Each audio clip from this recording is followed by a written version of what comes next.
Good morning, everybody. Today, I wanted to talk to you about how the narcissist has a sort of a dumpers type remorse, or when they are with you and they take advantage of you. And, a lot of times in the beginning of the relationship, at least until, a certain point in time where you kind of crack or break or get beyond that point to where you're past that line of demarcation that you ever said you would ever get to. You get to, you've given them everything that you have, and you're just continually feeding into them. And instead of getting a reward, you're getting remorse. Instead of getting a reward, you're getting dissatisfaction in everything that you do, especially in not only in the reward, factor. You would think that when you go out of your way for somebody to do something and you spend a lot of good quality time doing it because you care, not for the reward, but you should get some sort of validation there, right?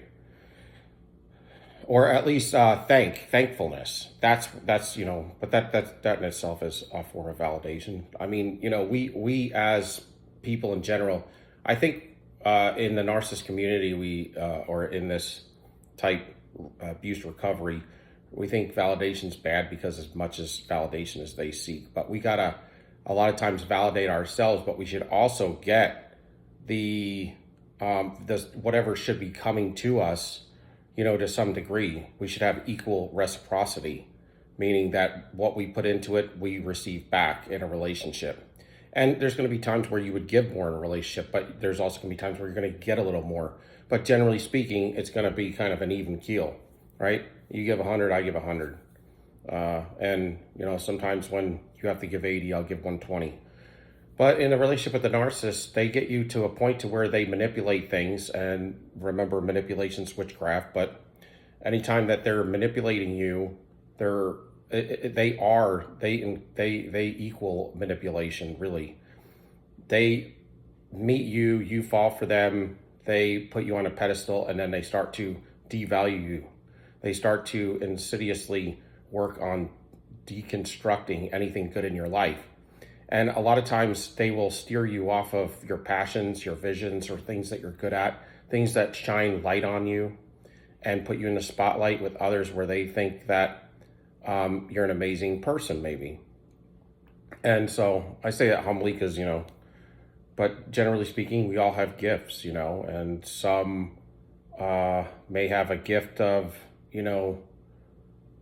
just doing different things. It could be something athletic, it could be construction, it could be designing. And whatever that is, if you are getting joy off of that, then they have to kill your joy. And so that's what they start to do. If you focus in on your relationship, anytime that you were doing something that was making ground and making you a better as an individual, putting stock into yourself, they would have you quit it, and they would sabotage it, and they would talk it down. They would make fun of it. And so then you would steer yourself away from it because you'd be like, oh, well, I care about this person, and as long as I'm going to be with them, it'll be okay, or something like that. And over time, this insidious personality works on you and degrades you. It defuncts you. It gets you to where you've given up on everything that has light, sunshine, and that makes life worth living, because this is your productivity. This is where you feel worth, and this is what you enjoy. This is, also where you plant seeds for the future to make yourself better in this area, because this could be a hobby. And so what they do is they undermine this. So, if you're up here, they're mining it out underneath, so you can just collapse into a hole, right? A sinkhole.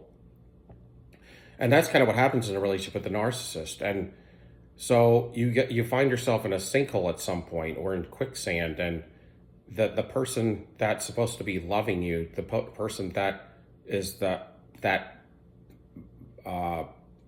supposed to be that potent person that you can trust and entrust everything to as your love partner, is the one that's absolutely sabotaging you and is like what I would call sleeping with the enemy is what you're doing. Well, with that, they end up sabotaging you to the point to where when they leave you and discard you, you don't even know who you are anymore. And part of that also is because you're chasing after somebody who is just a shell. They may be a good looking individual, but there's nothing left beyond that. And so, and then you're focusing everything you have, all of your energy and fuel is focused on them. And unbeknownst to you, they're sucking it up. And they're taking you away from yourself and making you a shell of a human, a shell of a person. And they're manipulating everything good in your life. So even love looks corrupted, peace looks corrupted, hope and joy, friendships, anything good now is looking like it's a corruption, or it's not good either, because there's no fruit coming to you, and any fruit coming to you, they're sabotaging or stealing it from you. And where you used to find joy, there is no joy. And that's why when the narcissist leaves you, you're kind of like holding the empty bag, and there's nothing there.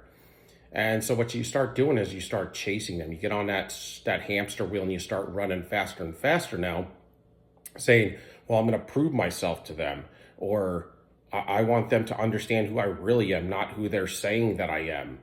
And so these are the spells that are cast in you and around you at discard. And that's where they steal your traits. They walk away with a lot of your personality, acting like you, and acting like, they're kind of a saint or a victim. And then you're walking down, you're walking around with their energy and their negative fuel, and you're trying to burn it off. You're trying to figure out who you are. You're angry and upset, and, you don't know where these feelings are coming from. They're coming from the narcissist flipping energy with you, and also all the devising that they've done. And so then what happens is if you wake up to what narcissism is, usually after one of these cycles, you're in a ditch somewhere, you're in the quicksand, but you have enough fuel, enough energy to start seeking help through the internet. And so you'll start Googling, say bipolar, but then you land on narcissism, and then you find out, because these people are on tracks, they all run similar tracks, that you'll have these therapists talking about them, and it will sound exactly like your ex. And that's the blessing in this track running that they do. Because if it wasn't for that, you may not would see the signs so quickly when you start Googling this stuff or YouTubing this stuff. And so, by the way, I'm on YouTube, Soul Jet Productions, y'all. Several hundred videos on there. Check it out. Like, subscribe. But anyway, then you start to learn, wow, this is what they have, this is what they are. You wake up to it, you kind of pull away. Whenever they pull away from you, you're in any relationship, you should pull twice as far back. I mean, even in a regular one, where somebody may be just a little standoffish. A lot of times people like to, when they pull back, you double load on them, and then they really pull back. So just as an incentive for the future, in any kind of relationship, when they pull back, you pull back 3 to 4 times, and just let it go. And that way, because then you look like you're desperate. Whatever they did pull back for, in a regular, normal relationship, then they're going to really know they made the right choice, because now you're bombarding them. So anyway, getting back to the topic of discussion, they get you running faster and faster, and you got to prove yourself to them. That's how you feel. And that you're an alpha male, or, or female, whatever, and that you want to show them. And it's like, then you become like overcompensating, and then you become more fake and look like more foolish that way. But then after all of that, you usually get to a point where you settle down, you realize that they're toxic. You realize that if they had looks, wow, big deal. Because looks are definitely not at all worth all of this. And it's not like you can't get somebody that's good looking, and you haven't in the past. It's just probably the seduction that sometimes rolls with them. They're evil people, and they have things being orchestrated in the spiritual realm on a negative level that seduce people. So you start to, get into back into yourself. You get onto your old original track before you met them. But now that you woke up to narcissism, you start cutting old people out of your life. You start elevating, and now you're starting to glow up. You know, you start starting to glow up, and then you might even blow up. Into like doing much greater things than you ever thought, or that ever has occurred. That you're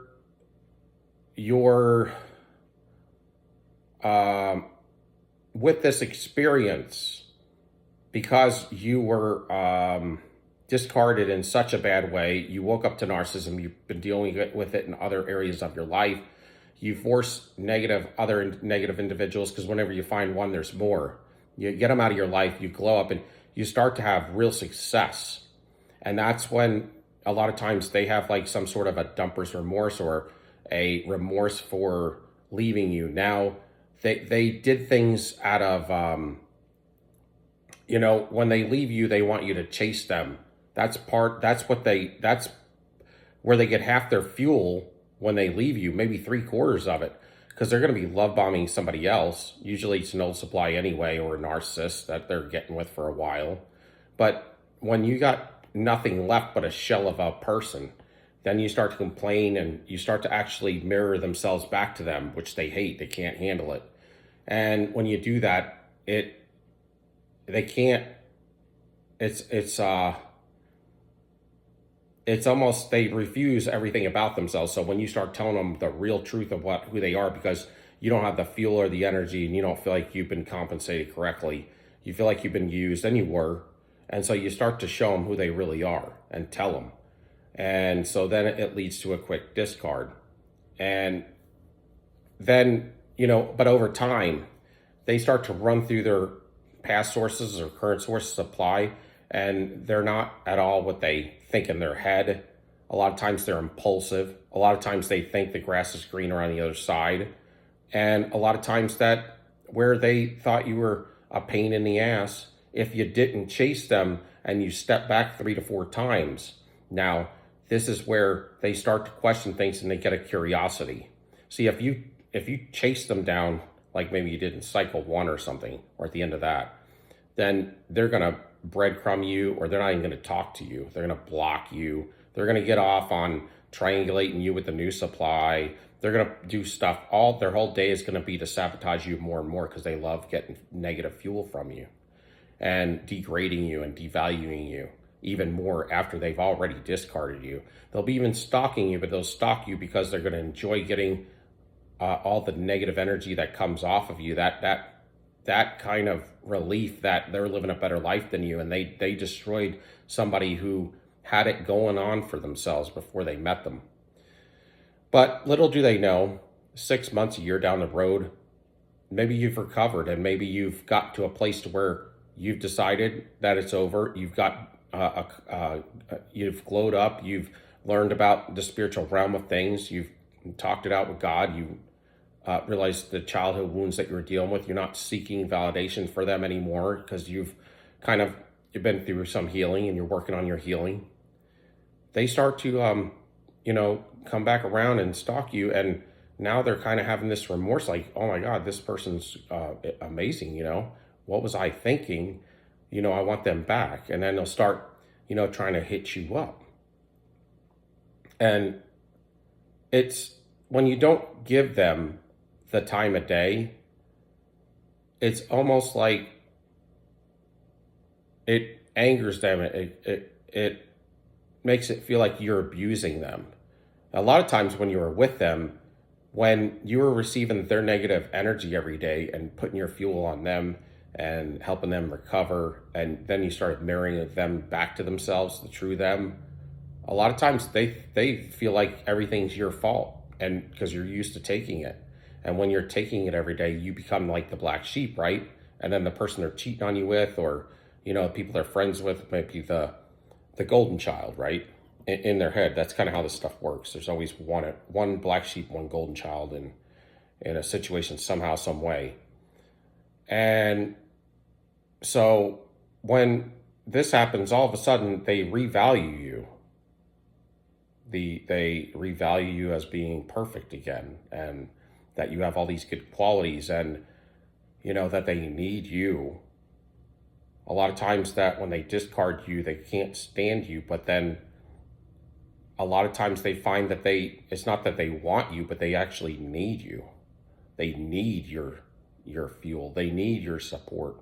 They need that real love. They need that real true hit, and they haven't been getting it. And that's my point. There's a lot of people out there that aren't true. They're not true to themselves. They're not true to their feelings, and they're not true to their emotions and how they treat people. And when you are, and they haven't had that in a while, then it's like they gotta have it.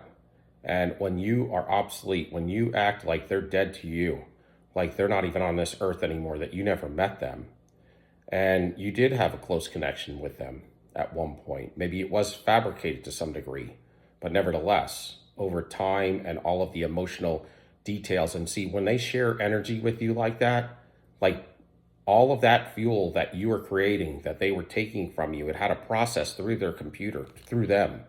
They are like artificial intelligence. So anyway, it had a process through them so that they could use it and devise evil with it, or whatever they were doing, or try to heal with it, in a way that is in a dysfunctional way.